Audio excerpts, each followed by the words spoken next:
Our cause needs defense, and its principal fort needs fortification. I now call soldiers to supply this need, defend this fort, and the officer working within it for her church, the field, and the world." Mrs. Eddy's words were written sometime later to the board of directors. They could well describe the situation in 1901. If this was a fort, it was unlike any other. And those who answered the call didn't look like soldiers, but homemakers and housekeepers, businessmen, farmers, teachers, which is what they had been. Many had been drawn to Christian Science through healings. Over the years, more than 100 came at various times to Mann posts at Pleasant View and later at Chestnut Hill. A few here represent the rest.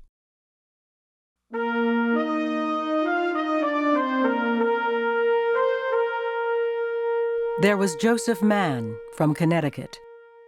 One day in 1886, Joseph and his brother-in-law had been shooting at targets.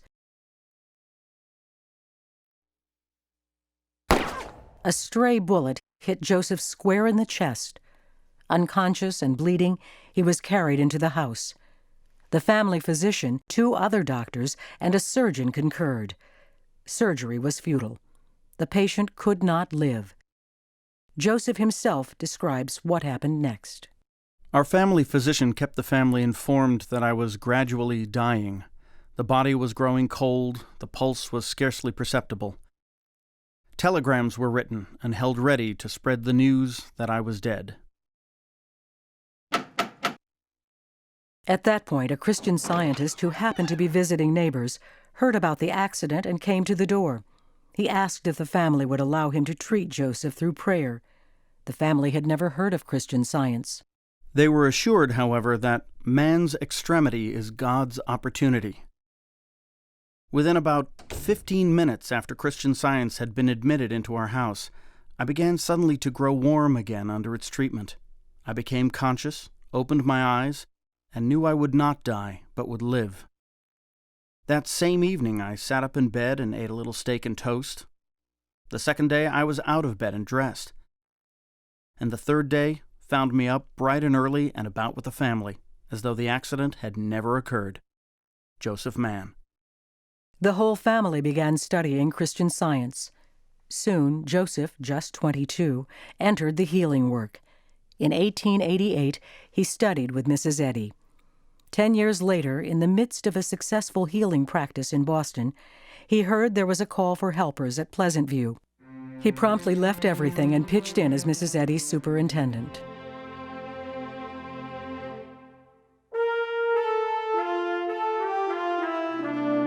John Salchow was the son of a German immigrant farmer in Kansas. His father had no use for religion. He refused to let John and his sisters and brother even go to church. John, however, intensely wanted to learn about God. The little he read about Christian Science aroused his interest. 2 of Joseph Mann's brothers moved nearby, and John got to know them.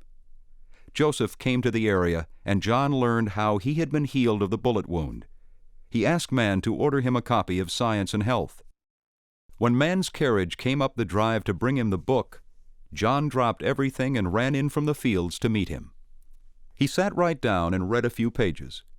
John tells us he had been suffering that day from an acute attack of stomach trouble, a condition that had bothered him for years. After I read those few pages, it entirely disappeared. I was so happy.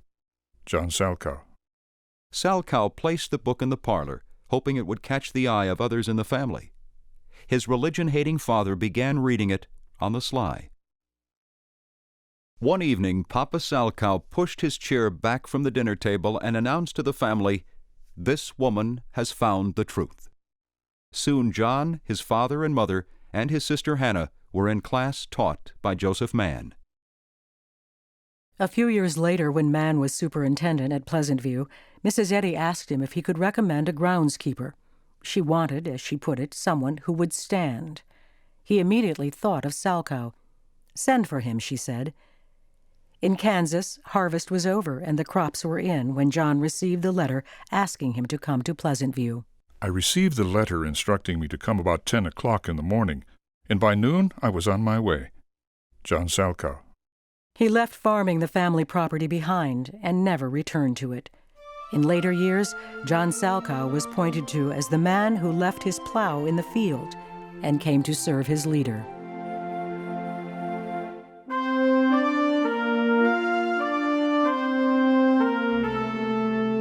In 1886, in Fairfield, Iowa, a Christian Scientist came to town.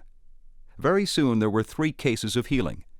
One of them, a young woman suffering from consumption, had been told she had a year to live. After a few Christian Science treatments, the girl was well. Her mother recommended this healing religion to her friends, the Wygant family. Minnie Wygant was not interested. I said, well, I do not need science. I am never sick. I suddenly came down with about everything there was to have. When I was not able to go about my daily duties, a practitioner was asked for help, with the result that within half an hour I was absolutely healed. Minnie Wygant. Minnie and her sisters studied science and health. Her sister Mary began some healing work, and then went to Boston to study with Janet Coleman. Mary stayed in Boston, and Minnie soon followed. 1895 found Minnie employed as cook and housekeeper in the home of Edward and Caroline Bates, who had been supervising the completion of the Mother Church edifice. In January 1899, Mrs. Eddy needed a cook, and Minnie was asked if she would come to Pleasantview. The Bates were away, but they had told Minnie that if ever Mrs. Eddy called for her, she was to drop everything and go. She went. In Concord it was freezing cold, and the ground was deep with snow. Joseph Mann met Minnie at the station with a sleigh. He called me a minute man because he said I was called one day and came out the next. Minnie Wygant. Minnie and her sister Mary served as cooks and housekeepers at Pleasantview for the next 8 years.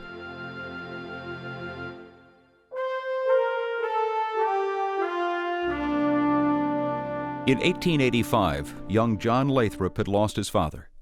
His mother, Laura, who had been pronounced incurably ill since she was 17, had become an almost helpless invalid. When she first heard of Christian Science, Laura was highly skeptical. She had to be talked into receiving treatment from a practitioner in Chicago. In a matter of weeks, she was well. She immediately enrolled for class instruction in Chicago and went into the healing practice. Later that year, Laura studied with Mrs. Eddy in Boston. John, just 17, took instruction from his mother. At Mrs. Eddy's suggestion, Laura moved to New York City the following year, where both she and John became active in healing. 10 years later, John was among a number of young people in Mrs. Eddy's 1898 class in Concord. He was 27. During the critical spring and summer of 1903, he would be called to Pleasantview as a secretary and metaphysical worker.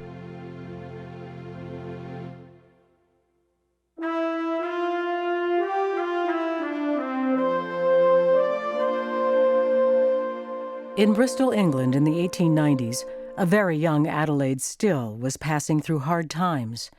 The death of her father had sunk her family into poverty and unhappiness. By her own account, Adelaide struggled through years of doubt and darkness, trying to find God in all this. Moving to London, she was introduced to Christian Science in 1900 and attended class. Her life improved, and in 1906 she was able to go to the United States. The next year she joined the household at Pleasantview, staying on during the Chestnut Hill years.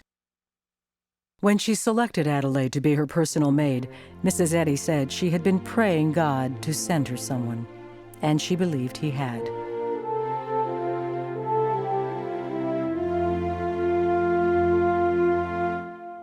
Prospective members of the household were carefully selected.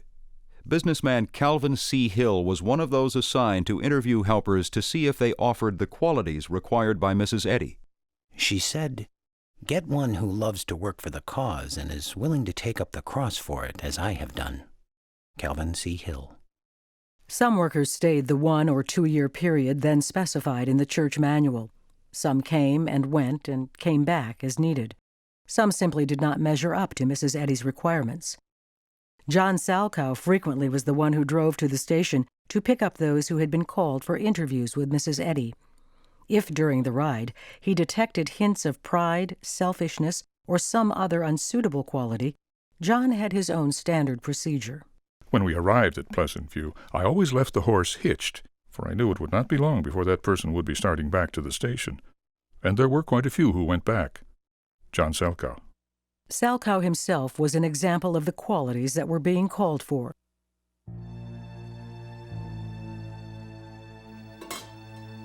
Late one night, a man broke into the house and stole a number of valuables. The items were duly recovered the next day, and Mrs. Eddy was not told of the incident. The staff worried about protecting the house, but they didn't want to add to Mrs. Eddy's cares by telling her they felt Pleasant View needed a watchman.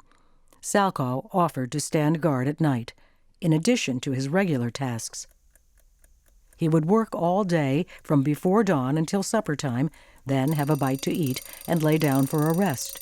At 10 in the evening, he would get up and go on duty. After a few days, John found himself so exhausted as he sat on watch he couldn't keep his eyes open. So I rigged up a line and weight. The line I looped around my neck, and I held the weight, which was tied on the other end of a string, in my hand. When I dropped off, the weight fell from my hand and jerked my head. I know that nothing but my love for Mrs. Eddy and a strong desire to serve her could have made it possible for me to have continued this double duty for 3 months without any relief. John Salchow. Workers with dedication like Salchow's were what the demands of this unique household called for. In an open letter to the field, Mrs. Eddy wrote, "The world is better for this happy group of Christian Scientists. Mrs. Eddy is happier because of them. God is glorified in his reflection of peace, love, joy."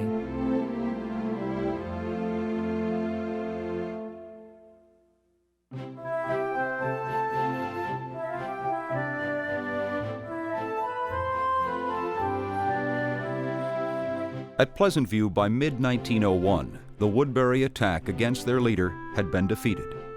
But with the challenges ahead, reinforcements were all the more needed.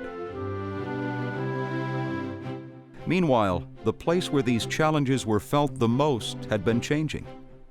Mrs. Eddy had continued to refurbish her home. It was now painted a lighter color. At the front door, a carriage port had been added. Above it, there was now a sunroom where she liked to spend her evenings. The grounds were landscaped with flower beds, garden paths, and gazebos. There was a man-made pond in the back pasture and a fountain on the front lawn, gifts from grateful students. One worker said his time in the household was the happiest year of his life. Pleasant View was pleasant for all the rigors of the daily regimen within.